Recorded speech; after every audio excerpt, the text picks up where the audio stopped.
L'invité business avec Banque Populaire Grand Ouest et sa banque d'affaires de proximité autochtone.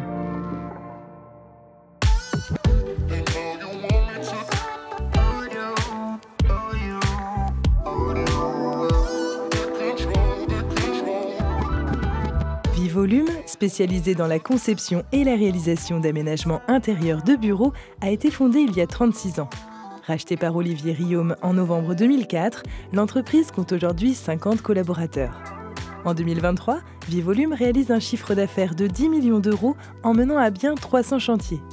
Basée à Nantes, l'entreprise intervient sur l'ensemble des régions Bretagne et Pays de la Loire, tout en étant fortement engagée dans l'accueil et l'intégration de personnes éloignées de l'emploi. Olivier Riaume, directeur général de Vivolume, est aujourd'hui l'invité business.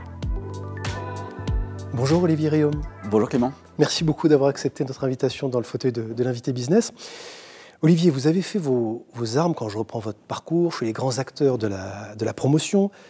Vous avez été promu à de hautes fonctions de direction générale, jeune, et vous avez fait le choix de quitter cette forme de confort pour l'entrepreneuriat. Qu'est-ce qui vous a poussé ? Alors, j'étais directeur régional dans des grands groupes, effectivement. J'ai eu envie d'être entrepreneur. J'avais une formation d'entrepreneur et j'avais envie de voler un peu de mes propres ailes, expérimenter. Et effectivement, j'ai fait le choix de devenir entrepreneur. Est-ce que c'était aussi de cet écart que vous perceviez entre les valeurs que certaines organisations revendiquées et celles que vous incarnez très personnellement, entre la place qu'on peut donner à l'homme justement dans ces organisations et celle que vous souhaitiez aussi mettre en œuvre dans votre projet entrepreneurial? Alors, il vous manquait ça peut-être? Les grands groupes ont des belles valeurs. C'est vrai que quand on est dirigeant à son propre compte, eh ben on peut plus facilement réaliser ce dont on a envie. Dans les grands groupes, c'est vrai qu'on est entre une direction générale, une stratégie, et puis on fait appliquer la stratégie, qu'on soit d'accord ou pas. Et il y a ces injonctions contradictoires qui peuvent être effectivement parfois compliquées, et c'est le vrai plaisir d'être entrepreneur. Ça a été un coup de foudre, j'en sais rien, mais une rencontre forte avec ce qui allait devenir Vivolume en 2004. C'était immédiat, tout de suite, vous avez dit c'est ce projet-là que je veux reprendre et que je veux faire grandir. Alors j'ai eu la chance de chercher une entreprise pendant un temps assez court, de 9 mois. J'ai trouvé, je ne peux pas dire que c'est un coup de foudre, mais c'était un secteur, d'abord je voulais travailler à Nantes, puisque c'est mon territoire auquel je tiens, dans l'aménagement intérieur du bâtiment, donc ça cachait un certain nombre de cases, et puis après on découvre l'entreprise, les hommes, et puis voilà, après l'histoire commence. Bon, 2004, je fais une ellipse, parce qu'en 2011, effectivement, vous prenez une conjoncture, une crise en pleine face. Quelques années après, 2014, un plan de sauvegarde.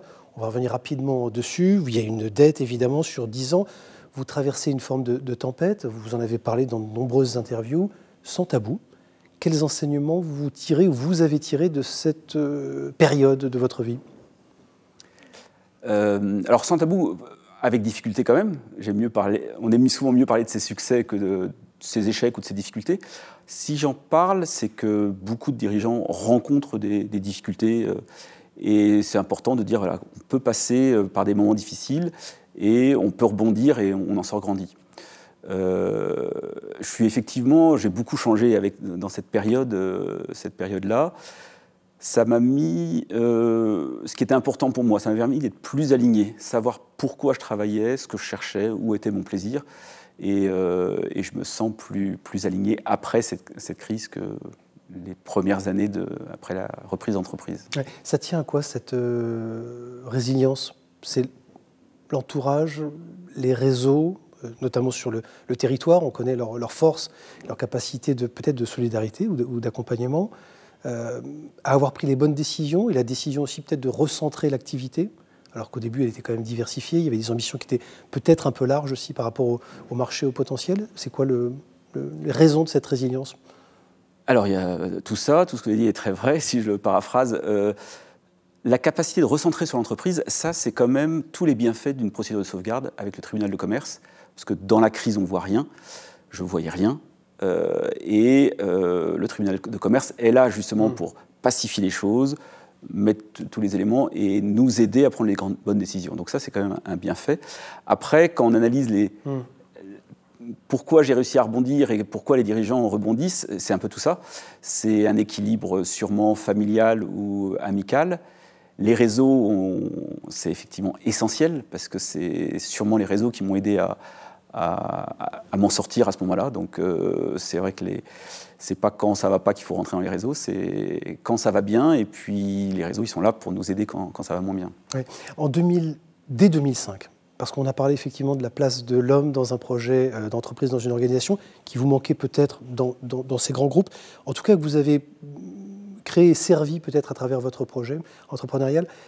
Dès 2005, vous avez une politique de recrutement qui est très, très engagée, très militante, peut-être même très audacieuse. Vous allez chercher des gens qui sont très éloignés de l'emploi, je pense à des sans domicile fixe, à des migrants, à des populations carcérales, et vous n'avez jamais, jamais, jamais transigé sur ces valeurs-là, sur ces engagements-là. À quoi elle tient cette militance ? À quoi elle tient le fait générateur, enfin pour moi c'est important, la place de l'homme est essentielle dans l'entreprise.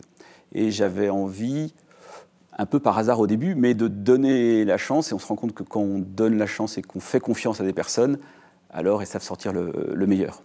Et c'est vrai que c'était au début un peu un input, enfin ma volonté, et la grande satisfaction, c'est de voir que maintenant c'est le projet de l'entreprise, c'est plus le mien, c'est mes collaborateurs qui ont envie d'accompagner, d'aider, de former des jeunes éloignés de l'emploi.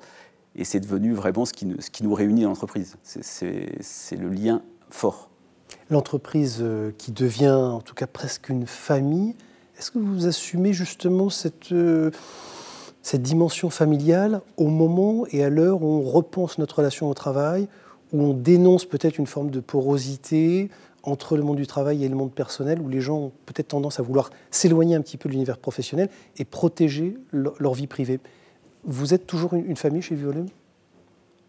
Alors c'est vrai que le mot famille ne va pas forcément avec le monde professionnel, qui a une équipe, une cohésion, tout ça c'est fort. Famille ne me paraît pas forcément la bonne terminologie. D'abord, il y a la notion du dirigeant.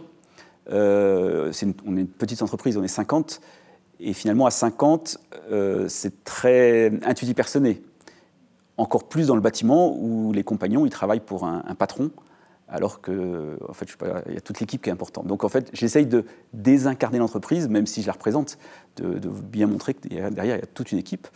Et je pense que la famille est un lien fort, mais j'aime mieux la notion d'équipe que de famille. Oui. Et vous arrivez à gérer cette bonne distance, cette distance saine justement, au quotidien, dans ce management de proximité, mais en même temps aussi de devoirs, de résultats, de performances. On peut concilier les deux ?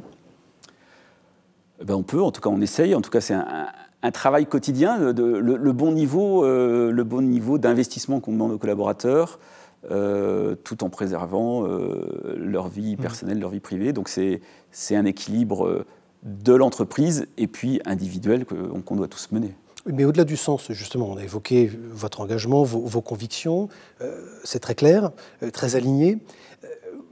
Quels résultats vous mesurez en termes de performance, et je dis bien au-delà du sens, mais en termes de performance, peut-être de turnover aussi, en tout cas de fidélisation, vous arrivez à garder les gens davantage, ils sont plus productifs, vous êtes plus compétitifs, il y a des résultats très concrets ? Oui, en fait, on ne l'a pas fait pour ça au début. J'ai bien compris. Et néanmoins, on se rend compte qu'il y a beaucoup de bienfaits. Le premier, c'est un turnover plus faible, c'est-à-dire des personnes qu'on a su aider dans un moment difficile. Elles ont une reconnaissance pour l'entreprise et elles sont plus fidèles, plus impliquées. Donc ça, c'est sûr. Au niveau des compagnons ou des collaborateurs, le second, c'est l'encadrement. Le fait d'accompagner des personnes, ça donne du sens à leur travail. C'est-à-dire que plutôt que de gagner sa vie la semaine et puis le week-end de s'investir sur des causes qui ont du sens pour elles, elles sont contentes d'accompagner des personnes. Donc ça, c'est un sujet. Et finalement, le troisième sujet qui m'est cher aussi, c'est la notion de la fragilité. On a redécouvert l'importance de la fragilité, en fait. Quand on accueille une personne qui a connu des galères, il vient avec sa fragilité qui est connue de tous, mais aussi son dynamisme, ses points forts. Et finalement, accepter des personnes avec leurs fragilités nous permet tous d'accepter nos fragilités. Et je pense que c'est ce qui rend forte l'entreprise, c'est d'assumer nos fragilités. Est-ce qu'on le vit plus difficilement, voire comme un échec, quand cette personne s'en va et quitte l'entreprise pour autant ? Alors, on a travaillé sur les valeurs et la raison d'être de l'entreprise. Et on a défini que ce qui est important pour nous, c'est d'accompagner des personnes éloignées de l'emploi à revenir dans un monde économique. Et effectivement, il nous arrivait d'accueillir des jeunes qui ne connaissaient pas le bâtiment, de les former pendant 1 ou 2 ans, et puis au bout de 2 ans, ils quittent l'entreprise pour s'installer. Et là, ça remet en question, la Codir notamment, qui me dit, est-ce que finalement, on fait tout ça pour rien ? Et en fait, la finalité de l'entreprise n'est pas de maximiser le profit, parce qu'économiquement, on a perdu de l'argent, on l'a formé, il part. Donc... Mais on a remis les valeurs sur la table en disant, voilà, on a défini que ce qui était important pour nous, c'est cet accompagnement. Donc on a fait le job. On l'a formé, il a remis un pied au monde économique. Donc quand on sait pourquoi on travaille finalement, et si on le définit, eh ben c'est bien, on aime mieux les garder, c'est sûr, mais quand ils partent pour un projet, c'est super. Bon, aujourd'hui, Olivier Riom, vous êtes dans une phase de cession, en tout cas c'est ce qui fait aussi votre actualité après 20 ans à la tête de cette entreprise, étant passé, je dirais, par toutes les étapes émotionnelles de la vie d'un entrepreneur. Et vous l'avez dit bien, encore une fois, sans filtre, bien évoqué, bien communiqué. Dans quelles conditions vous allez céder ? Alors, ce n'est pas une cession. Le mot cession me fait réagir. J'appelle ça plutôt une transmission, puisque j'ai fait le choix de proposer à 2 collaborateurs de reprendre l'entreprise. La DAF d'un côté et puis le responsable des études de l'autre. Donc pour l'instant, ils ont acquis une partie du capital. J'aurais transmis 15% à chacun, avec un premier cycle de remboursement de leurs dettes et la perspective de leur céder effectivement l'entreprise à l'issue de ce cycle qui ne dépendra pas de l'échéance financière, mais plutôt savoir quand ils seront prêts. En fait, moi j'adore mon métier, je serais prêt à le continuer. Mais le plus important, c'est que quand ils seront prêts, de prendre les rênes de l'entreprise, puis moi je ferai autre chose. Donc voilà, l'idée c'est de se dire quand est-ce qu'eux vont être mûrs, et puis le reste suivra. Et on suivra votre actualité, justement l'occasion peut-être de vous réinviter. Merci beaucoup Olivier Riom, merci d'avoir accepté notre place et notre invitation dans le fauteuil d'invité business. Merci Clément.